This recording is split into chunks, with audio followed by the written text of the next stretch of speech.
Let's go to Carrie in Phoenix, Arizona. What's up, Carrie?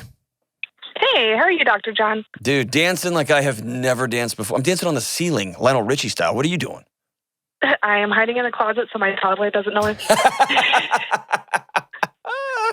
So good. So good, man. So what's up? We'll talk quietly. So, well, that's why I'm in the closet so I can talk normal.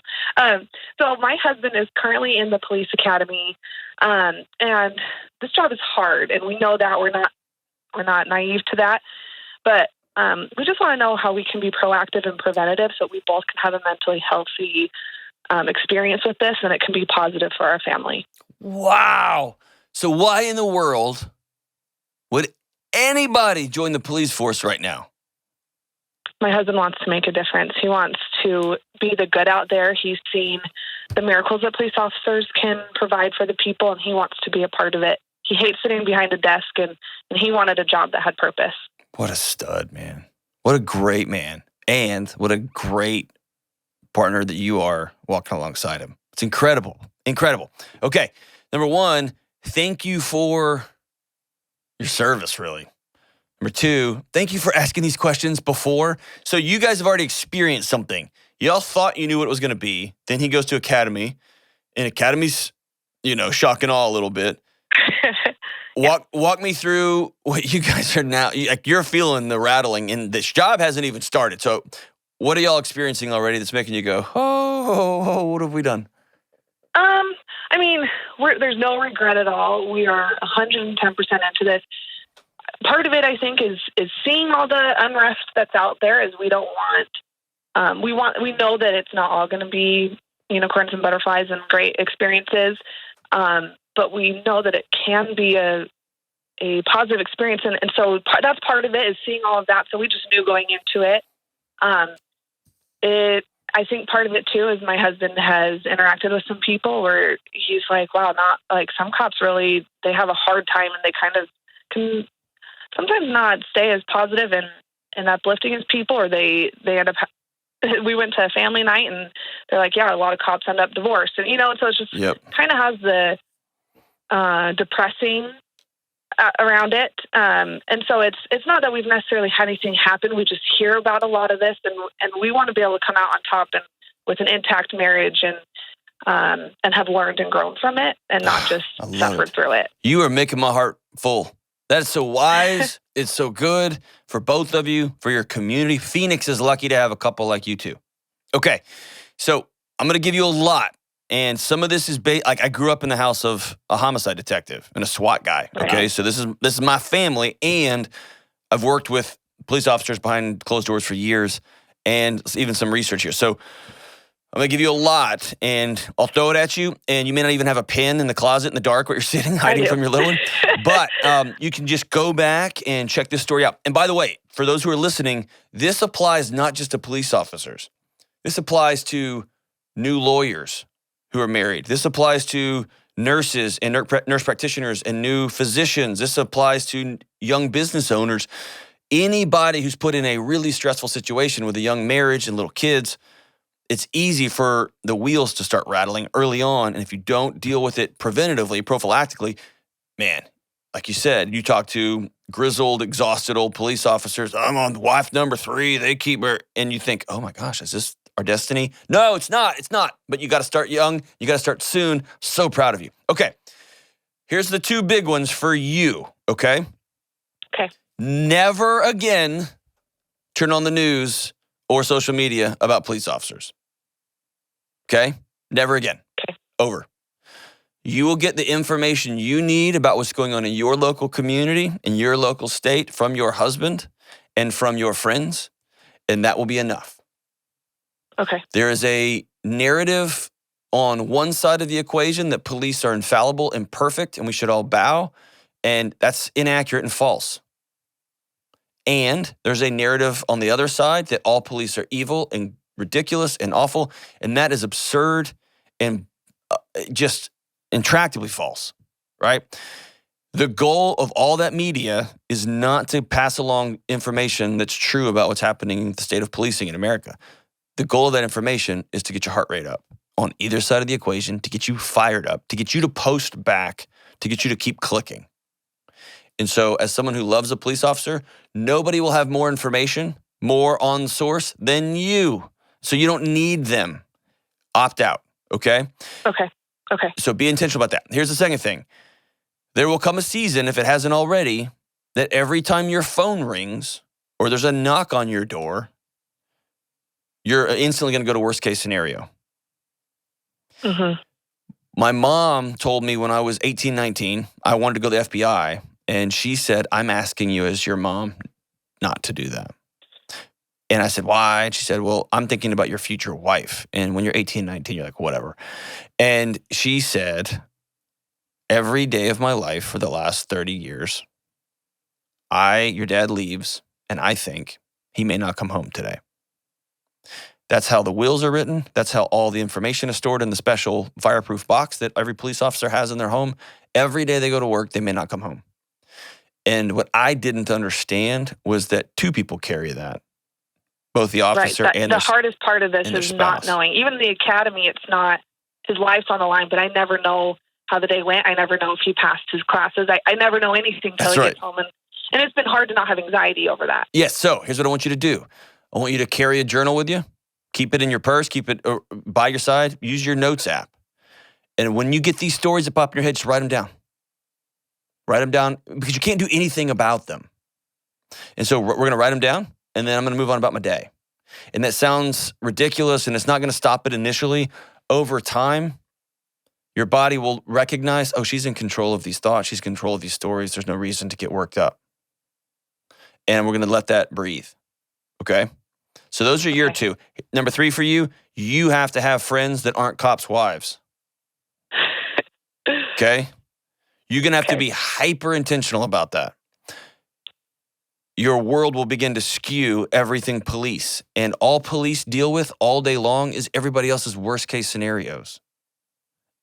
Nobody calls the police just to invite them to their house to give them gifts. We should do that, but we don't. And so over time, it's common and it's normal for a police officer who's running the beat 12 hours a day, 5 12s a week, or whatever the shifts they're running, to get a different view of the world than is reality. Okay? When I say a reality, statistical aggregation. Their reality is very, very real. And when you hang out with wives like that, then it's all about, and I want you to have people who bring sunshine and joy into your life. Okay? Okay. All right. Now, here's what y'all can do together. And this is super huge, and this is all about one word, intentionality. Okay? And another word, routine, and another word, consistency. That's 3 words. All right? Intentionality, routine, and consistency. Commit to come hell or high water, come what may. Starting today, you and your husband are going to have mental, physical, spiritual, and relational connectivity every day. Make that part of your thing. Those things could all be 1 minute each. It'd be better if they weren't. But I want you guys to build in practices together that might be going for a walk together and saying nothing. That might be y'all just do 10 push-ups together. That's it. It might be sex and intimacy. It might be y'all go to the gym together. I don't know what it is. I don't know what your schedule allows, but if you're working, you got kids, all that stuff. But you got to have some physical connectivity. Got to be some mental. You'll have to have a time to talk to one another every single day. How are you and how are you? Cops are notorious for trying to fix everybody around them because that's what they get called in to do every day. She's being mean to me and he tried to punch me, and the cop has to go solve that problem as a math problem. That does not work with wife and kids or with husbands and kids, right? So he needs to sit down and listen to your day. You may want to read him your journal. Your questions that popped up. Or just say, here's what happened today. And his only response can be, thank you so much for sharing.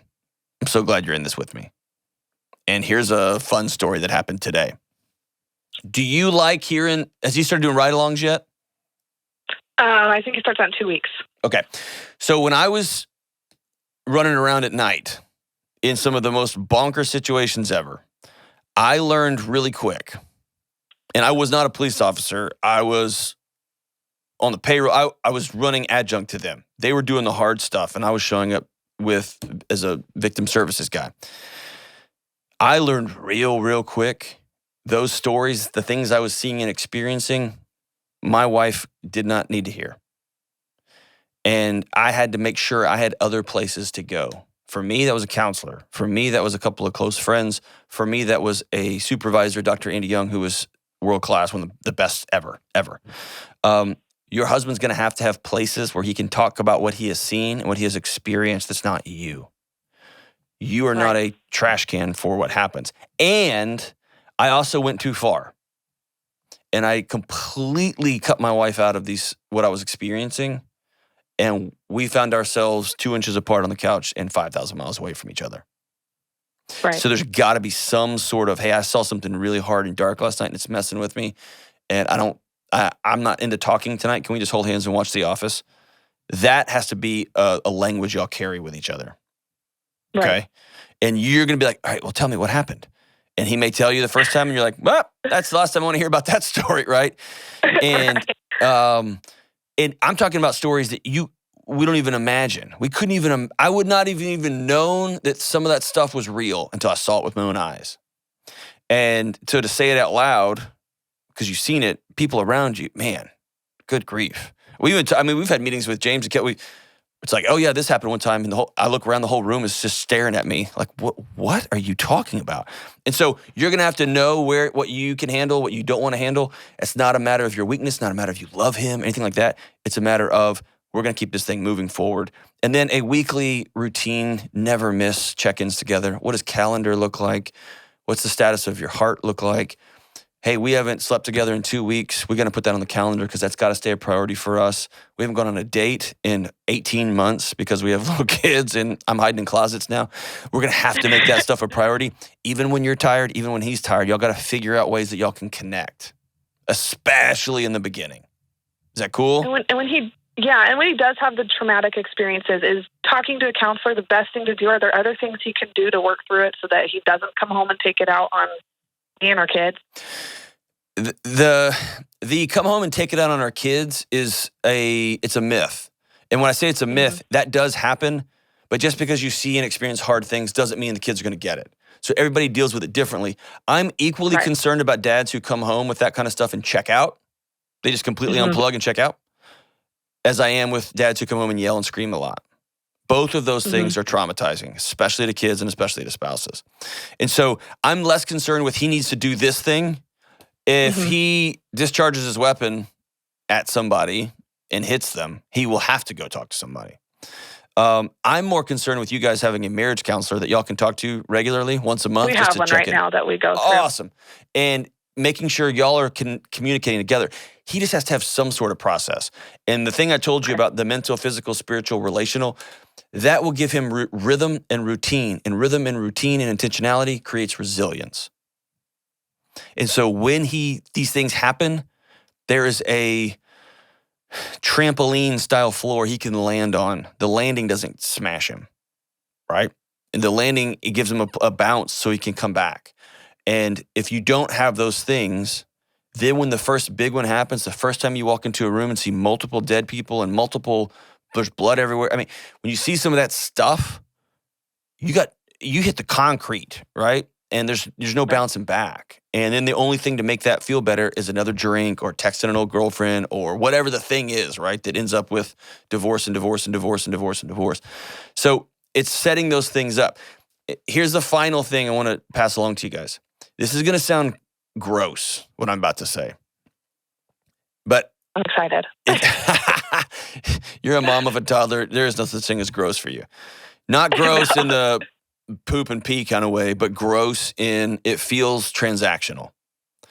I want y'all, and this is from the great therapist, Terry Reel, who's going to be on our show in a few, I'm super excited. Terry says an important thing to do is to ask your husband, what needs of yours can I meet so that you can be available to meet my needs? And that feels gross because it feels ROI. I'll scratch your back if you scratch mine. And out of the gate, it feels yucky. Like, all right, what are the 5 things I just have to do for you so that you will plug back in? And then he is instantly going, all right, you do those 5 things, I'm going to plug in. And these 12 things. And what we're doing is we're practicing this ons and offs. What are the things that turn on this home for you, that make this place safe for you, that make you feel sexual and desired, that make you laugh and that bring you joy? You can walk into your home and your shoulders drop. I'm talking like in my house, you know what it is? It's that when my wife is gone and she's coming home in the evening, that the front porch lights are on. I don't know why that is, but that's a thing. And she sees those lights because my driveway's really far into the woods. And she says she'll get tears in her eyes as she drives up the driveway, knowing the home is going to be warm, it's going to be safe, and that people are waiting for her to come home. In a million years, if you had said write down ways to make your wife feel safe and loved, would never have written down turn the front porch lights on, right? So you and your husband are going to sit down and make a list. What are things you need from me? And there may be days that you circle back to him and say, hey, you told me that sex was important to you, and we're on week 2. We need to do this. And it's going to sound like, hey, you need to get your butt out and mow the yard. It's going to feel like that. But we are leaning into what does he need? And he's going to lean into what does she need in short order. This becomes a way of being. I'm walking into my home, scanning the room, not for what's out of place around here. I'm scanning the room for how can I best love my kids and my wife right this second. And my wife has already thought through that too. And so I walk in and my shoulders drop and then her shoulders drop. And now we're meeting each other in a vulnerable, connected way. Dude, it changes everything. What's hard for police officers is when they come home and they're back in another tense situation because they've been tense all day. And what's hard for a wife is when she's been tense and running around, or a spouse, husbands too. And then a husband comes home or the wife comes home who's a police officer and they're tense, and then now the whole house is tense, right? So that tension works, but let's just let that crap out by saying, what do you need? I'm going to make it happen, but here's what I need to. We're going to be open and we're going to be honest about that. How does that sound? That sounds great. Thank you so much. You are awesome. I've talked at you like big time for like 20 straight minutes without even breathing. I'm super passionate about this because I know this. If police officers have safe homes, then our communities are safer. If they've got deep, plugged-in, connected relationships, all of us win.